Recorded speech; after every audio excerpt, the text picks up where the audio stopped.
Hello and welcome back to Reddit Whispers. The call came on a Thursday afternoon while I was standing in the heart of our creation, the flagship location of Aroma do Sol. The air was thick with the scent of our signature Police de Rain blend, a dark chocolatey roast that had taken me 6 months of sleepless nights to perfect. The low hum of the grinders, the hiss of the espresso machine, the murmur of happy customers, it was the symphony I had composed, the lifeblood of the dream Camilla and I had supposedly shared. I was tasting a new batch from a small farm in Minas Gerais, letting the notes of citrus and caramel dance on my tongue, my mind focused entirely on the craft, on the details she always called my obsession. To me, they weren't obsessions, they were the bricks and mortar of our success. Camilla was the face, the brilliant, charismatic visionary who charmed investors and journalists. I was the engine, the one who worked with the farmers, who calibrated the machines, who trained the baristas, who made sure the dream was built on a foundation of quality, not just marketing copy. We were a perfect partnership, or so the magazine said. We were São Paulo's golden couple of coffee, the duo who had turned a small back-alley roastery into a beloved citywide chain of 6 cafes. My phone buzzed in my pocket, displaying her name. I smiled, assuming she was calling to check on the new batch. I stepped into the back office, a small, cluttered space that smelled of burlap sacks and old paper, the real nerve center of our operation. The contrast between my first word and her first was a chasm that swallowed my entire world. I said, "Hey, you're not going to believe the notes on this new bean." And she said, with a voice bright and airy, a voice I hadn't heard in months, "Raphael, I'm divorcing you." The words didn't register at first. It was like hearing a sentence in a foreign language. I must have been silent for too long because a sound trickled through the phone. A sound that would become the soundtrack to the next few hours of my life. Laughter. It was a light, tinkling, utterly carefree laugh. "Don't be so dramatic, Rafa," she said, using the diminutive she knew I hated. "It's a good thing, a new chapter for both of us." My mind was a blank slate, wiped clean by the shock. Divorce. The word echoed in the small office, seeming to suck all the air out. I finally managed to croak out a single word. "Why?" Again, the laugh, this time with a touch of impatience. "Because I'm in love. Because I've found someone who sees the bigger picture, who isn't content to just play with coffee beans for the rest of his life." Someone with vision. The cruelty was so casual, so effortless. It was a scalpel designed to cut deep and clean. She continued, her voice gaining a triumphant momentum. "Tiago and I are going to be amazing together. He understands me. He understands ambition." Tiago. The name clicked into place. Tiago Varga, the sleek, obscenely handsome business consultant she'd hired 6 months ago. The one who had filled her head with talk of franchising, of selling out to a major conglomerate, of cashing in our dream for a pile of money. I had argued against it, trying to explain that the soul of Aroma do Sol was its independence, its connection to the community, to the farmers. She had called me sentimental, a romantic. She had looked at me with a pity that I now understood was contempt. "So you're leaving me for him," I said, my voice flat, devoid of the emotion that was raging through my veins. "I'm upbraiding Rafa," she chirped. "And to kickstart our new life, our new empire, I have some other good news." I could hear the smirk in her voice, the unadulterated pleasure she was taking in this. "I've sold Aroma do Sol." The floor beneath my feet seemed to dissolve. The smell of coffee suddenly became nauseating. I leaned against a stack of bean sacks, the rough texture grounding me for a moment. Sold it. She had sold our life's work, our baby. "You can't," I stammered. "We're partners. It would take my signature." "Oh, Rafa," she sighed, the sound a caricature of pity. "You really don't pay attention to the boring stuff, do you?" Remember that power of attorney you signed last year for the lease renewal on the Ipanema property? You were so busy with that new fermentation technique you couldn't be bothered to come to the lawyer's office. You said, "You handle it, Cam. I trust you." Well, I handled it. The language was a little broader than just a lease renewal. It gave me the power to handle all business assets. The memory hit me like a physical blow. A busy Tuesday, a stack of papers she'd put in front of me, her pen tapping impatiently as I was trying to solve a supply chain issue. Her smile, her casual, "It's just for the new lease, darling." I had signed it without a second thought. I had trusted her. My trust had been the weapon she used to disarm me. "The deal is done," she said, her voice a victory lap. "The money is in an account he won't be able to touch. My lawyer will be in touch with your lawyer. Or, well, the one you'll have to hire. I kept ours, of course. He's much better." She was enjoying every second of this, every twist of the knife. She was burning our entire history down and warming her hands by the fire. "I'll be at the house tonight to pack the rest of my things. I expect you to be civil, Raphael. Don't make a scene. It's all done. You've lost." She laughed again, a final triumphant peal of laughter that echoed in my ear long after she had hung up. I stood in that office for what felt like an hour, the phone still pressed to my ear, listening to the dial tone. My world had been deconstructed in a 5-minute phone call. The business I had poured my soul into was gone. The woman I had loved, or at least the woman I thought I had loved, had revealed herself to be a monster of casual cruelty. I could feel the predictable emotions bubbling up: rage, despair, a grief so profound it felt like a physical weight on my chest. I should have screamed. I should have thrown something. I should have sunk to the floor and wept. But I didn't. Instead, a strange, chilling calm descended over me. It was the kind of calm that comes when the worst has already happened. There's nothing left to fear. The storm had hid, the house was flattened, and I was standing in the wreckage. What mattered now was what I did next. My mind, which had been blank just moments before, began to work with a clarity I hadn't felt in years. All the little details, the red flags I had ignored out of love or denial, began to snap into focus. Her sudden insistence on digitizing all our proprietary blend recipes, her secretive phone calls, the way Tiago would look at me in meetings with a kind of smug pity as if he knew a secret I didn't. They weren't just signs of an affair. They were the calculated steps of a hostile takeover. She hadn't just cheated on me, she had conspired against me. She thought of me as sentimental, as the detail-obsessed artist who couldn't see the big picture. She had mistaken my passion for weakness. She had mistaken my trust for stupidity. And that was the biggest mistake she had ever made. I walked out of the office. My head barista Juliana looked at me with concern. She must have seen the color drain from my face. She started to ask if I was okay, but I just held up a hand. I looked around the cafe, at the warm wood, the custom-made furniture, the mural on the wall that we had painted together one weekend, laughing and covered in paint. It was all gone. But then I looked at the people, the staff that I had personally hired and trained, the customers whose names and orders I knew by heart, the community we had built. These were things she couldn't sign away on a piece of paper. A plan began to form, not a fully fledged strategy, but the seeds of one. It was a cold, hard, and ruthless plan. It was a plan born from the ashes of my love for her. She wanted to see me broken. She wanted me to make a scene. She expected me to fight for the scraps of our old life. I would do none of those things. I would let her believe she had won. I would walk into that house with a calm smile, and I would let her laugh, because her laughter would be the prelude to her complete and utter ruin. I drove home, my hand steady on the wheel. My mind was no longer a whirlwind of pain. It was a cold, calculating machine.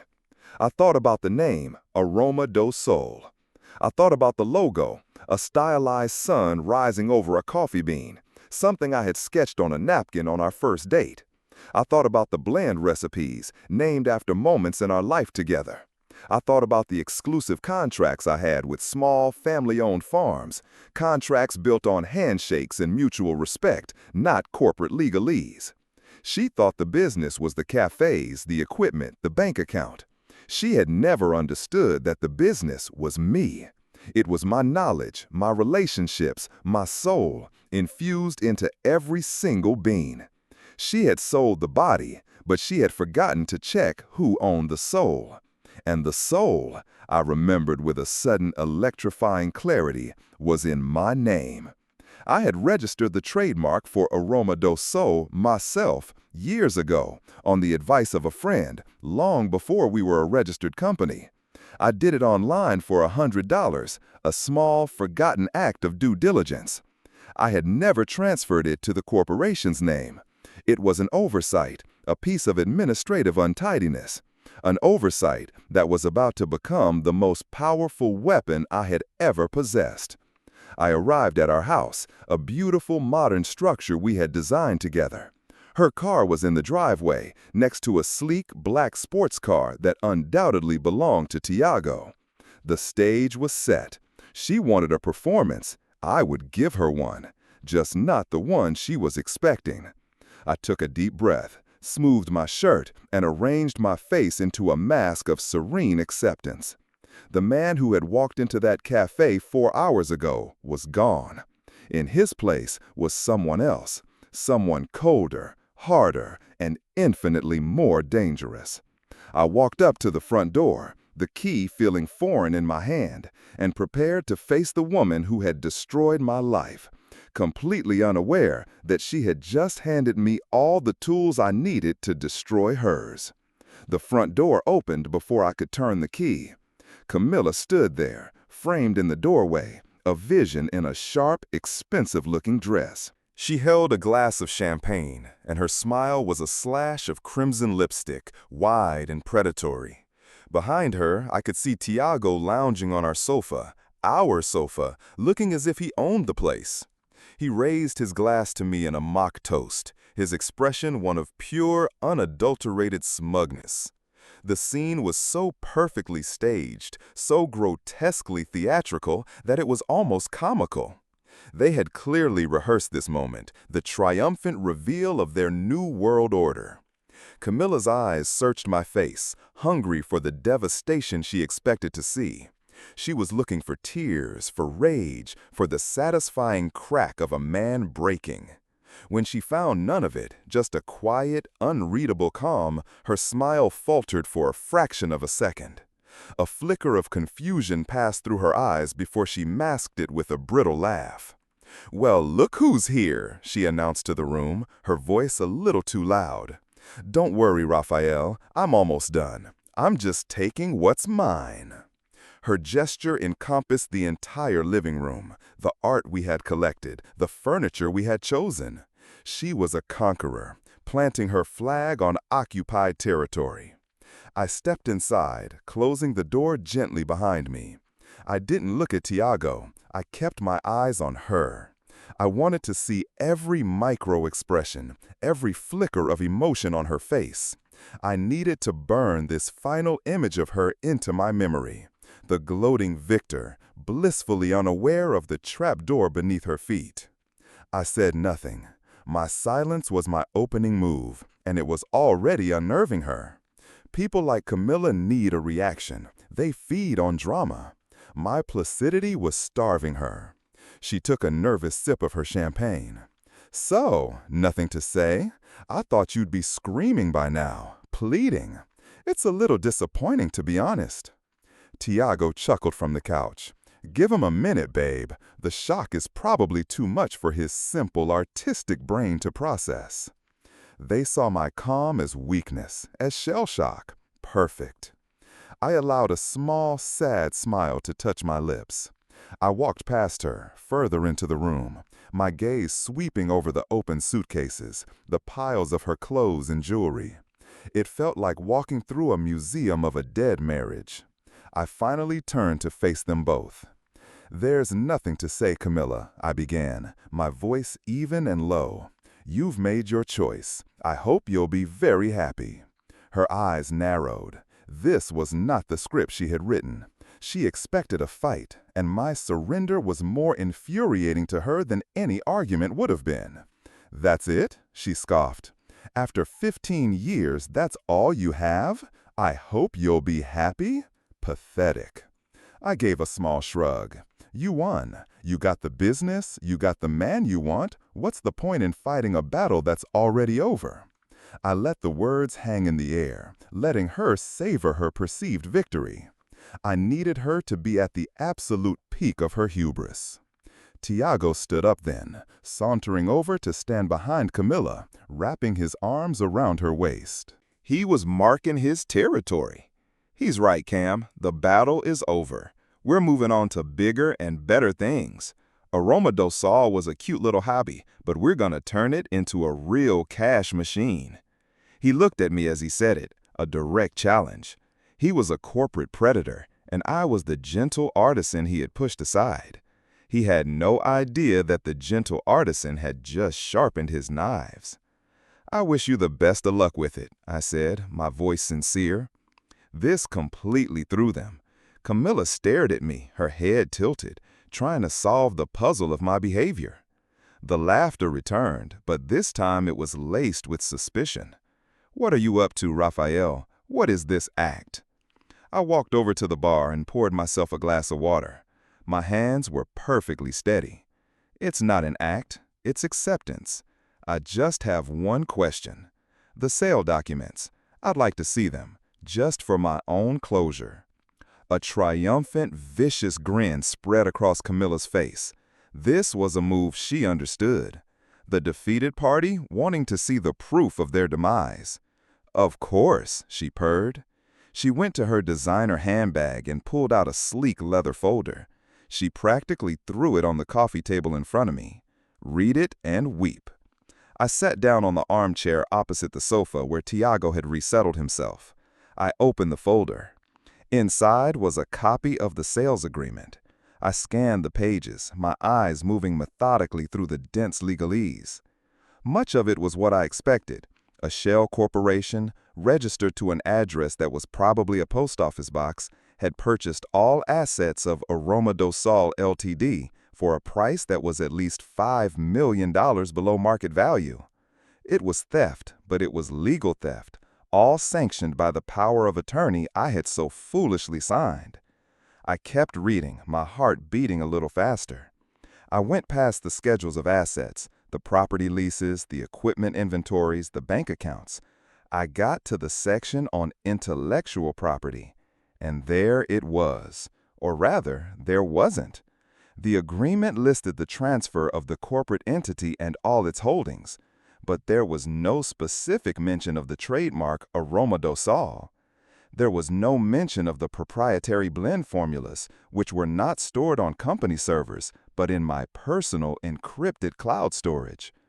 The lawyers, her lawyers, had made a rookie mistake. They had assumed the trademark was a corporate asset. In their haste to push the deal through quickly and quietly, they hadn't done a thorough intellectual property search. They didn't find the original registration from 15 years ago, filed by a young man named Rafael Costa with a dream and $100 to his name. My calm was no longer an act. It was the genuine, ice-cold serenity of a man holding a royal flush. I looked up from the papers. Camilla was watching me, a hawk waiting for its prey to twitch. "It all seems to be in order," I said, closing the folder gently. Her smirk was back in full force. "I told you, my lawyers are the best. It's airtight. You have nothing." "You're right," I said, and the honesty in my voice was absolute. I have nothing. I stood up. "Well, I won't keep you. I'll go pack a bag. I'll stay at my brother's place for a few days until I can figure things out." Camilla's face was a mask of pure, ecstatic victory. She had not only won, she had annihilated me. She had taken my business, my home, my wife, and I was walking away with a bag of clothes, utterly defeated. It was more than she could have hoped for. "The house is mine, of course," she said, a final twist of the knife. "The down payment came from my inheritance. Any judge will see that." I just nodded. "I'm not going to fight you, Camila. I'm done fighting." I turned and walked towards the bedroom, leaving them to their celebration. I could hear her giddy, triumphant whisper to Thiago as I walked down the hall. "I told you he would crumble. He has no spine." I closed the bedroom door behind me. I didn't pack a bag. Instead, I sat on the edge of the bed we had once shared and pulled out my laptop. The first email I sent was to my lawyer, a sharp, hungry litigator I had met through a friend months ago when my suspicions about Camila first began to stir. I had kept him on a quiet retainer, just in case. The subject line was simple: "It's time." In the body of the email, I attached a scan of the trademark registration and a brief summary of the situation. The second email was to a web designer. The third was to a commercial real estate agent. The fourth was to Juliana, my head barista, and Marcus, my head roaster. The subject line for them was, "Emergency meeting, my place, midnight, trust me." I then went into my personal cloud storage and downloaded the formulas for every single one of our award-winning blends: Paulista Rain, Sampa Sunset, the Carnival blend. They were more than recipes. They were complex algorithms of bean origin, roast profile, and aging process that no one else could replicate. They were the company's crown jewels, and I had them in my pocket. I spent an hour in that room, not packing, but laying the groundwork for my new empire. I was a ghost, moving silently through the digital world, setting my pieces on the board while my opponents were celebrating in the next room. When I emerged, I had a single overnight bag in my hand. Camila and Thiago were still on the sofa, drinking more champagne, their laughter echoing through the house. She looked up as I approached, her eyes shining with malice and victory. "Leaving so soon?" she asked. "Don't forget your precious coffee-stained apron." I walked to the front door. I paused with my hand on the knob and turned back to look at her one last time. I let the sad, defeated mask fall from my face. I let her see, just for a second, the cold, hard clarity in my eyes. I didn't say a word. I just gave her a small, tight smile. And in that moment, I saw the first real seed of doubt planted in her mind. Her triumphant expression wavered. My lack of despair was a variable she hadn't accounted for. My quiet smile was a line of code in a program she thought she had written. It didn't make sense. It was the smile of a man who knew something she didn't, and it terrified her. I opened the door and walked out into the cool night air, leaving her with that smile, that question mark hanging in the air of her stolen kingdom. The battle wasn't over. It hadn't even begun. This was just the end of the prelude. The 3 days after I walked out of that house were the most intensely focused and productive of my entire life. The grief and shock had been transmuted into pure, cold energy, a fuel for the war I was about to wage. While Camila and Thiago were likely on a celebratory vacation, posting pictures of their new life on social media, I was in a borrowed conference room at my brother's office, building a new reality from the ground up. The midnight meeting with Juliana and Marcus was the first crucial step. They arrived at my brother's apartment looking worried and confused. I laid it all out for them: the affair, the betrayal, the fraudulent sale of the company. I saw the shock and anger on their faces, not for me, but for the business we had all built together. They weren't just employees, they were family. They had poured their own sweat and creativity into Aroma do Sol. I then explained the oversight with the trademark. I showed them the registration document with my name on it. Marcus, a big, burly man who was usually quiet and reserved, slammed his fist on the table, a slow grin spreading across his face. Juliana's eyes, usually so warm and kind, took on a hard, determined glint. I didn't have to ask them to join me. Their loyalty was never in question. "What's the plan, Rafa?" Juliana asked, her voice steady. "They have the locations, the equipment, the staff." "They have the buildings," I corrected her. "They don't have the soul, and they don't have us." Over the next 48 hours, we worked relentlessly. My lawyer, a man who seemed to relish corporate warfare, moved with surgical precision. The first step was a formal cease and desist letter delivered by courier to the registered address of the Shell Corporation and also to our old house for good measure. The letter was brutal and unequivocal. It stated that the name Aroma do Sol, the associated logos, and all branding were my personal intellectual property. Their continued use constituted trademark infringement, subject to immediate legal action and substantial financial penalties.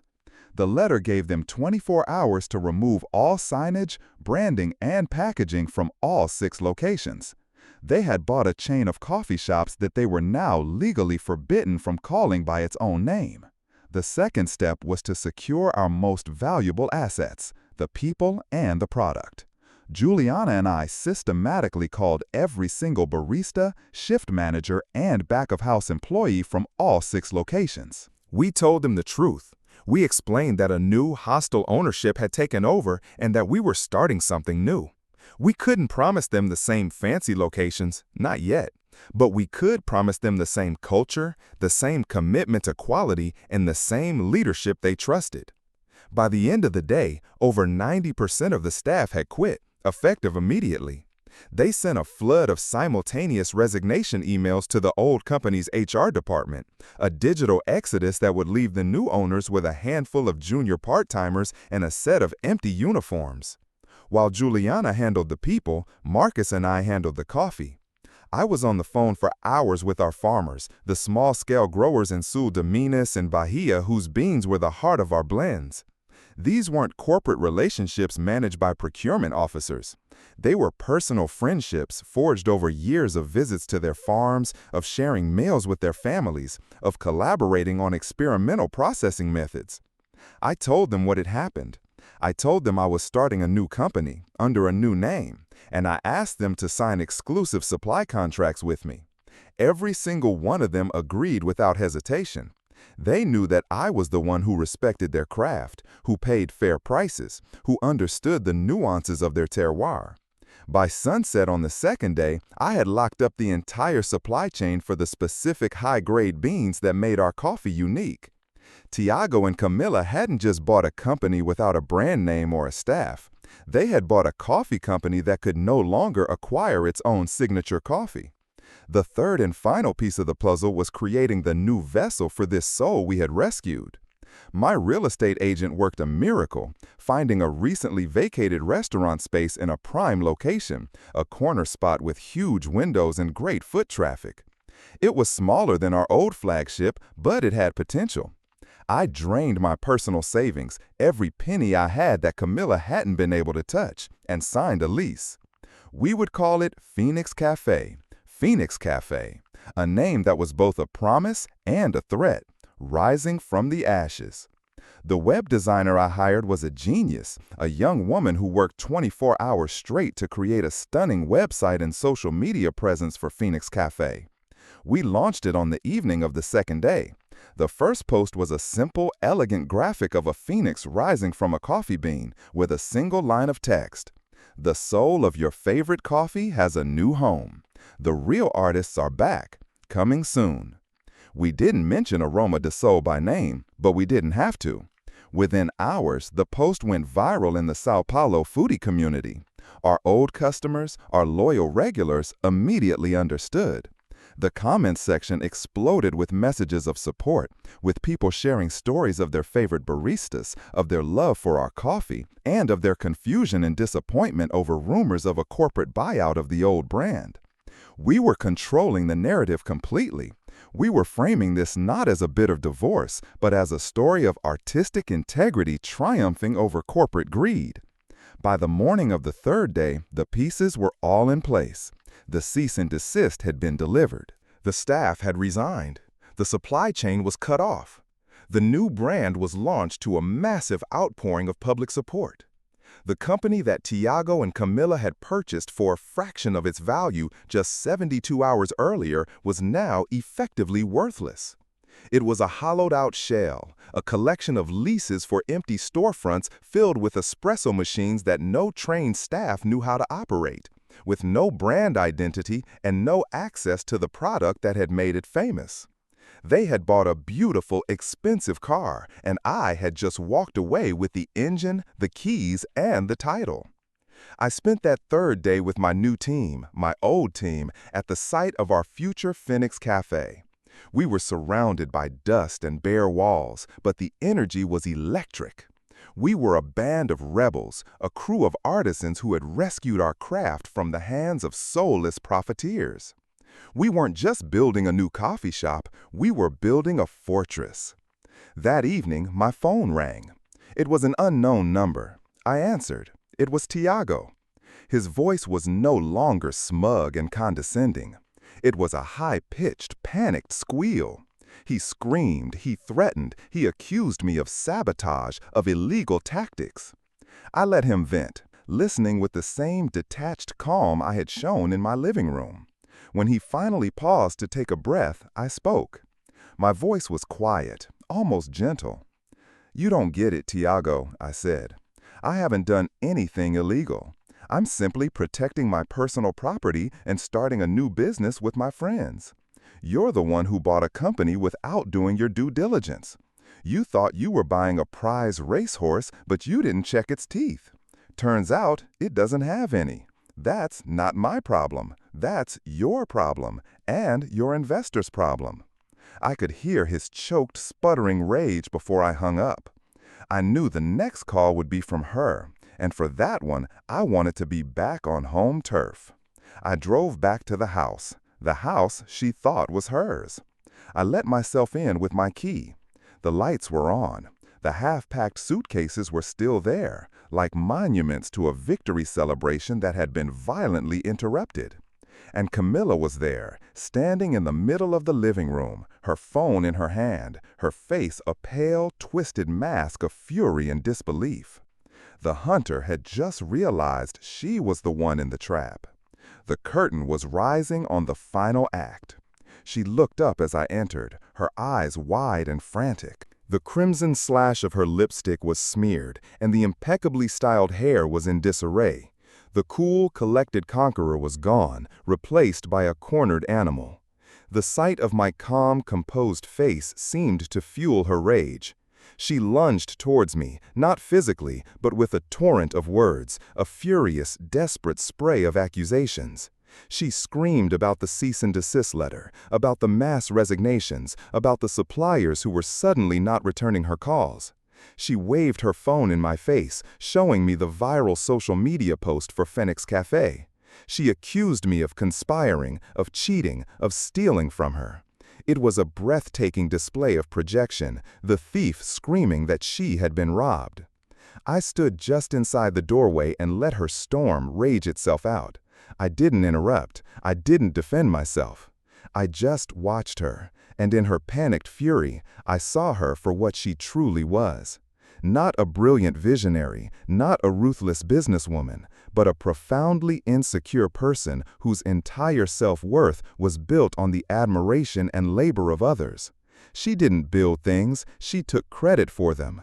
And now, with her stolen prize turning to dust in her hands, she was imploding. When her tirade finally subsided into ragged, gasping breaths, I spoke. My voice was low, measured, the voice of a teacher explaining a simple concept to a child who refuses to understand. You weren't robbed, Camila. You were outmaneuvered. You saw Aroma de Sol as a collection of assets to be liquidated. You thought the value was in the real estate, the machinery, the brand recognition. You were wrong.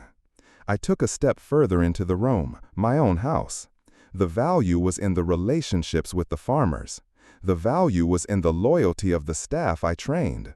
The value was in the recipes I spent years perfecting.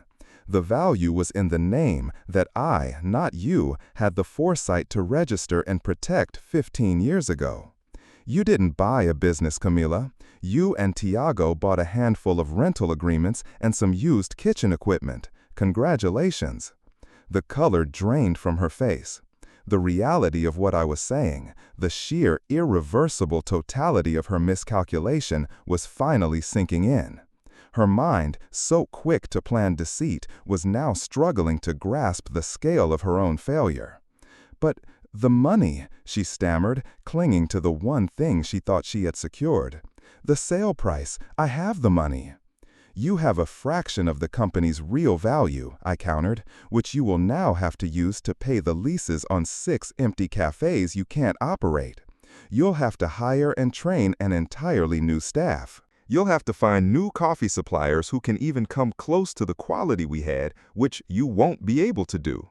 You'll have to create an entirely new brand from scratch and try to compete with a beloved brand that has just been reborn, Phoenix Cafe, run by the original team that the entire city is now rooting for.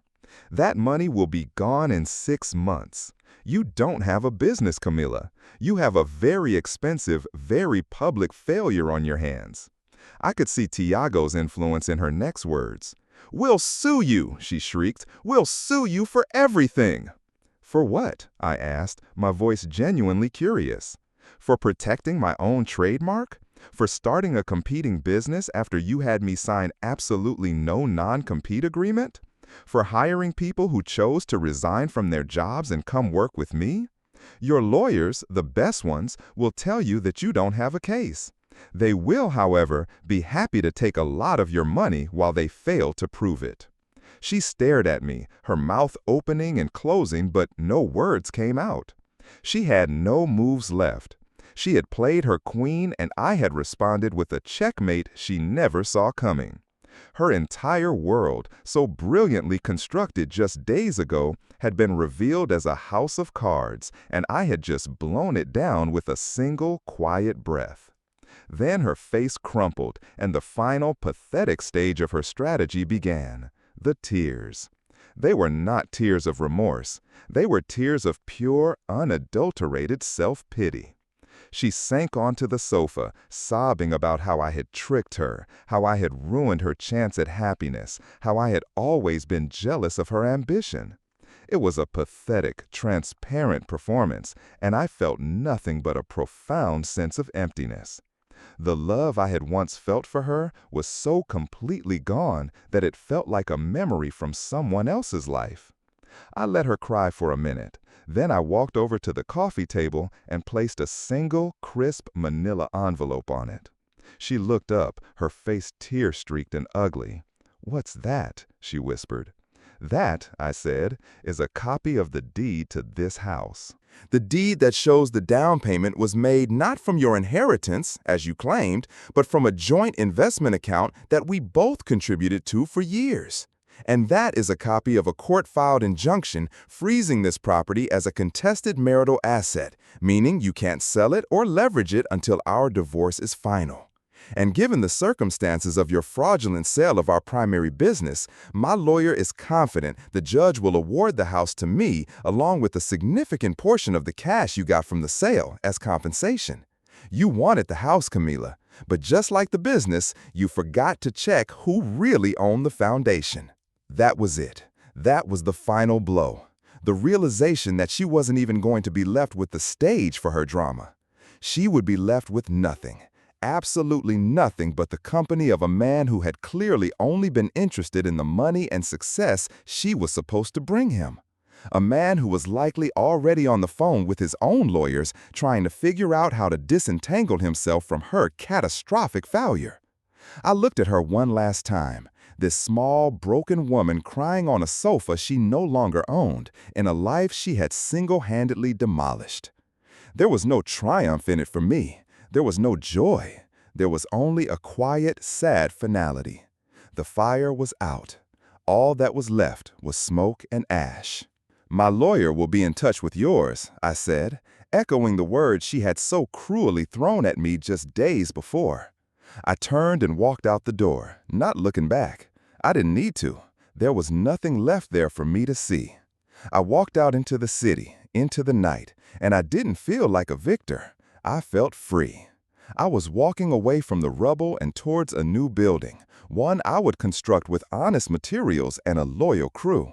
A place where the foundation was not lies and ambition, but passion and community and damn good coffee. Phoenix Cafe was about to open, and I had work to do. Thank you for listening to my story here on Reddit Whispers. Now I want to hear from you. What's the most unexpected life-changing decision you've ever made when everything seemed to fall apart? Share your thoughts in a comments section, because you never know, yours might be the one that someone else needs to hear today.